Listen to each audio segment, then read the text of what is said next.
नमस्कार। श्रीमती मोहरी देवी तापड़िया कन्या महाविद्यालय जसवंतगढ़ के इस YouTube चैनल पर मैं प्रवक्ता हनुमान मल शर्मा आप सभी विद्यार्थियों का हार्दिक स्वागत और अभिनंदन करता हूं। प्यारे विद्यार्थियों, BA प्रथम वर्ष की कक्षा में हिंदी साहित्य विषय के अंतर्गत हिंदी भाषा व साहित्य का इतिहास, जो कि आपका द्वितीय प्रश्न पत्र है, उसमें हम महत्वपूर्ण प्रश्नोत्तरों को देख रहे हैं। ठीक है प्यारे विद्यार्थियों, तो हमने विगत वीडियो में पढ़ा कि हिंदी भाषा का उद्भव और विकास किस प्रकार से हुआ, हिंदी भाषा की विकास यात्रा क्या थी। इस संदर्भ में हमने जो है भूमिका से लेकर के हिंदी भाषा का उद्भव और विकास वाला जो बिंदु है उसका आधा भाग हमने लिया था, पढ़ा था। चलिए प्यारे विद्यार्थियों, अब हम इसी जो बिंदु है जिसका नाम है हिंदी भाषा का उद्भव, जो कि परीक्षा में आपको इस प्रकार से लिखना है, तो इसमें हिंदी भाषा का उद्भव इस बिंदु में आगे हम अब और जो है पढ़ने वाले हैं, उसको आप ठीक से समझिए और इसके नोट्स भी बनाइए। चलिए प्यारे विद्यार्थियों, अब हम देखते हैं हिंदी भाषा का उद्भव। तो विगत वीडियो में हमने पढ़ा था कि किस प्रकार से हिंदी भाषा का उद्भव हुआ। हिंदी भाषा है वो काफ़ी लंबे समय तक जो है विचार हिंदी भाषा के उद्भव के संबंध में बहुत लंबे समय से विचार किया जा रहा था। विद्वानों का अलग अलग मत है इसमें। तो विद्वानों का एक मत ये भी था, हमने पढ़ा था कि इसका उद्भव संस्कृत से हुआ, और कई ये भी कहते हैं कि ये दूसरा मत ये भी था कि ये प्राकृत भाषा थी और प्राकृत भाषा ही बदलती बदलती हिंदी के रूप में अस्तित्व में आई थी। ये हमने विगत वीडियो में पढ़ा था। चलिए अब हम इससे आगे वाले इसी टॉपिक को आगे जो है हम बढ़ाते हैं। ठीक है, और साथ ही साथ हमने पढ़ा था कि ऋग्वेद की जो रचनाएं लिखी गई थी वो जो पुरानी संस्कृति जिसको हम कहते हैं प्राचीन जो संस्कृति या वैदिक संस्कृत है उसमें लिखी गई थी, और ये जो संस्कृति वो पारसियों के धर्म ग्रंथ जिंद अवस्था से काफ़ी नज़दीक थी, काफ़ी मिलती जुलती थी। और हमने पढ़ा था कि कुछ क्रियाएं हैं वो जो इसमें संस्कृत के को जो क्रियाएं हैं ये हिंदी के अंतर्गत भी आ गई, और फारसी आदि कई क्रियाएं हैं जो प्राकृत से निकली है। हिंदी की बहुत सी क्रियाएं प्राकृत से निकली है, कुछ संस्कृत और फारसी से आई। तो इस प्रकार से हिंदी भाषा में अनेक शब्दों का समावेश हुआ, चाहे वो अरबी हो, फारसी हो, या आपके चीनी हो, अंग्रेजी हो, फ्रेंच हो, इस प्रकार के कई शब्द हैं वो हिंदी के अंतर्गत आए। और वैसे कहा जाता है कि जो आदिम आर्य जाति थी उनकी एक भाषा थी पराजिक, जो कि विकसित होती हुई पहलवी बन गई, और पहलवी से फिर वो फारसी हो गई थी। तो इस प्रकार से वो भाषा का विकास हुआ। परजिक जो भाषा थी, परजिक से पहलवी और पहलवी से फारसी हो गई थी। तो देखिए अब इसके आगे हम पढ़ते हैं हिंदी भाषा का उद्भव वाला जो अध्ययन बिंदु हमने लिया था, उसमें हम आगे देखिए कि जब आर्यों ने अपनी भाषा को व्याकरण द्वारा नियमबद्ध कर दिया, जब आर्यों ने अपनी जो भाषा थी, आर्य जाति जो भारत में आई या यहाँ की थी या बाहर से आई, इस संदर्भ में कई मत हैं। तो जब आर्यों ने अपनी भाषा को व्याकरण के द्वारा क्या कर दिया, नियमबद्ध कर दिया, व्याकरण अपनी भाषा का बना लिया, तो उस समय उसे पहली प्राकृत से अलग करने का, रखने का प्रयास वो किया। पहली जो प्राकृत से उसको क्या किया, अलग करने का प्रयास किया, और उसके परिणाम स्वरूप क्या हुआ, वर्तमान जो संस्कृत है जिसको हम लौकिक संस्कृत कहते हैं उसका जन्म हुआ। पहली प्राकृत को अलग करने का प्रयास किया गया, और उसके परिणाम स्वरूप जो वर्तमान संस्कृत है या जिसको हम कह सकते हैं कि लौकिक संस्कृत है उसका जन्म हुआ।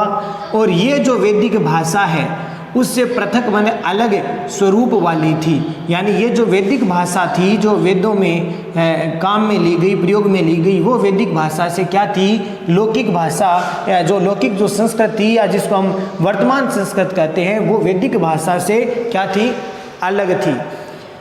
उसका स्वरूप थोड़ा सरल था। वैदिक संस्कृत का स्वरूप कठिन था, क्लिष्ट शब्दों का प्रयोग उसमें किया जाता था। तो इस तरह से लौकिक संस्कृत का जन्म हुआ। फिर पुरानी जो प्राकृत थी वो बदलती हुई मध्यवर्तनी प्राकृत या जिसको पाली भाषा है उसमें बदल गई, यानी पुरानी प्राकृत के बाद में आई मध्यवर्तनी प्राकृत, या जिसको हम कह सकते हैं क्या, पाली भाषा में परिवर्तित हो गई। और यही पाली भाषा जिसमें बौद्धों के धर्म ग्रंथ है वो लिखे गए थे।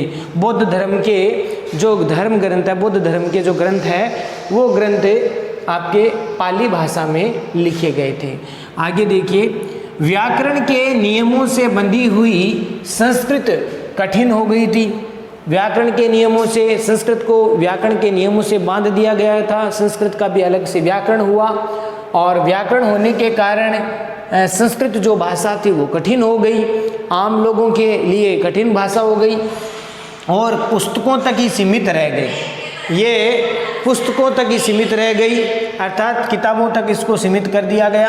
व्याकरण के नियमों के होने के कारण आम जनता इसको नहीं बोल पाई और ये केवल किताबों तक ही सीमित रह गई। समझ में आ रहा है आपको?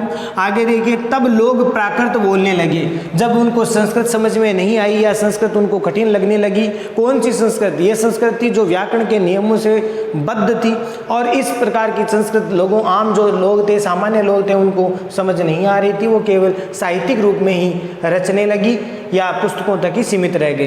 तब लोगों ने कौन सी भाषा बोलना शुरू किया? प्राकृत बोलने लगे। आगे जो दूसरी प्राकृत है, जिसको यानी जो पाली जिसको हम कहते हैं, पुरानी प्राकृत हो गई संस्कृत, वैदिक संस्कृत वाली, दूसरी प्राकृत हो गई पाली।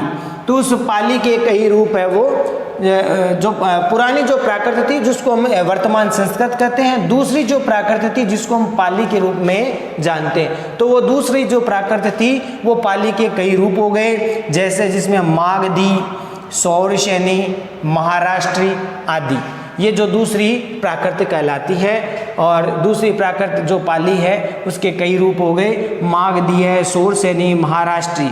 और यही प्राकृत के कौन से स्वरूप हो गया? ये प्राकृत का तीसरा स्वरूप हो गया। ये महाराष्ट्री, सौरसेनी, मागधी है वो प्राकृत का तीसरा स्वरूप हो गया। और ये जो तीसरा स्वरूप था प्राकृत का, ये तृतीय रूप को ही हम किस नाम से जानते हैं प्यारे विद्यार्थियों? अपभ्रंश के नाम से जानते हैं। बहुत महत्वपूर्ण बात है, प्राकृत का जो तीसरा रूप है, तृतीय रूप है, वो अपभ्रंश उसको कहा जाता है। इस प्रकार से भारत का जो मध्य देश है, मध्य देश का मतलब जो भारत का जो केंद्रीय भाग है, केंद्र भाग है जिसमें मध्य प्रदेश, दिल्ली इत्यादि जो आते हैं, तो उसमें सौरसेनी अपभ्रंश से हिंदी भाषा का उद्भव हुआ। बहुत महत्वपूर्ण बात है कि भारत का जो मध्य देश है, यहाँ पर जो सौरसेनी अपभ्रंश है, सौरसेनी अपभ्रंश से हिंदी भाषा का क्या हुआ? उद्भव हुआ। और ये उद्भव 1000 ईस्वी के आसपास हुआ।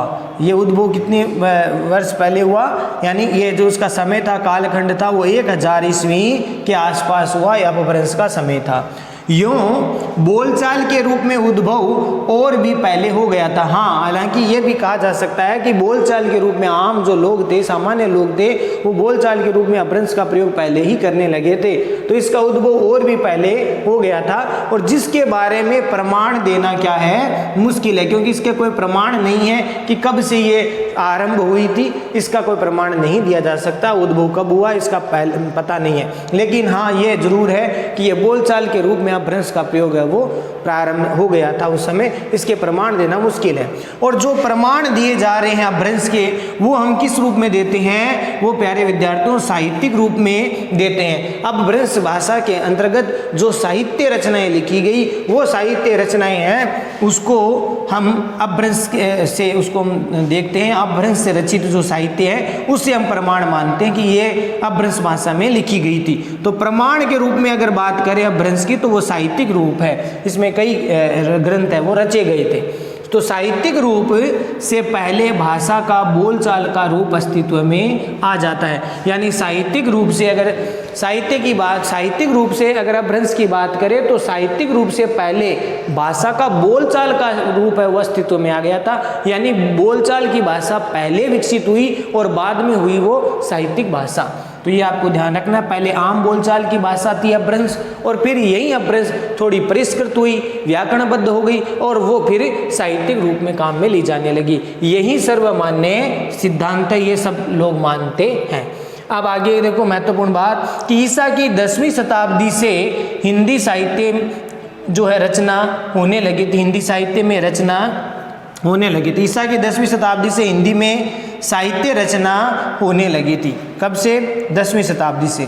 किस भाषा में? हिंदी में साहित्य रचना होने लगी थी, जिसके अनेक प्रमाण हमें उपलब्ध होते हैं। यानी ऐसे ग्रंथ हमें मिलते हैं जिससे हम पता लगा सकते हैं कि 10वीं शताब्दी के आसपास हिंदी भाषा में जो है ग्रंथ साहित्यिक रचनाएं होती थी।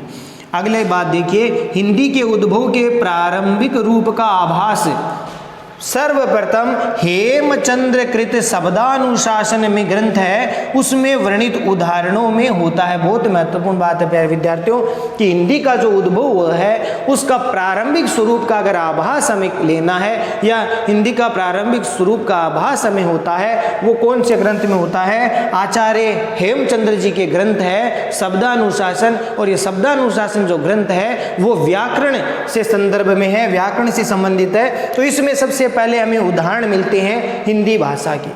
और अगली बात, हिंदी में वे सब ध्वनियाँ विकसित हो गई थी जो तत्कालीन पश्चिमी अपभ्रंश में विद्यमान थी। ये बहुत महत्वपूर्ण बात है कि हिंदी में वे शब्द ध्वनियाँ जो भी स्वर व्यंजन जो भी थे, स्वर इत्यादि जो ध्वनियाँ थी, उन ध्वनियों को तत्कालीन जो पश्चिमी जो अपभ्रंश है उसमें विद्यमान थी। तो इस प्रकार से विकास इसका हुआ।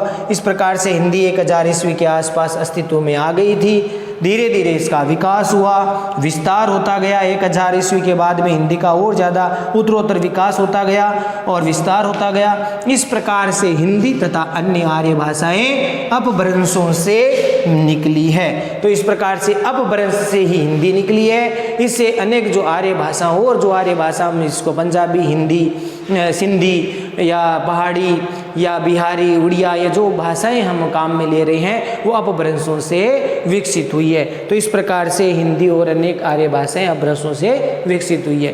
तो प्यारे विद्यार्थियों, आशा करता हूँ ये जो अध्ययन बिंदु आपको ठीक प्रकार से समझ में आया होगा। तो इसको आप ठीक प्रकार से नोट्स बनाएंगे और ये प्रश्न अभी पूर्ण नहीं हुआ है। इस प्रश्न के बाकी का जो अंश है वो अगले वीडियो में हम लेंगे। आशा करता हूँ यहाँ तक आपको ठीक से समझ में आ गया होगा।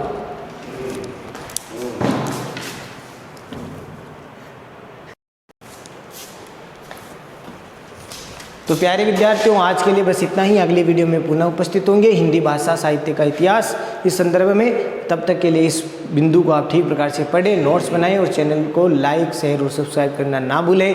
जय भारत, जय हिंदी, धन्यवाद।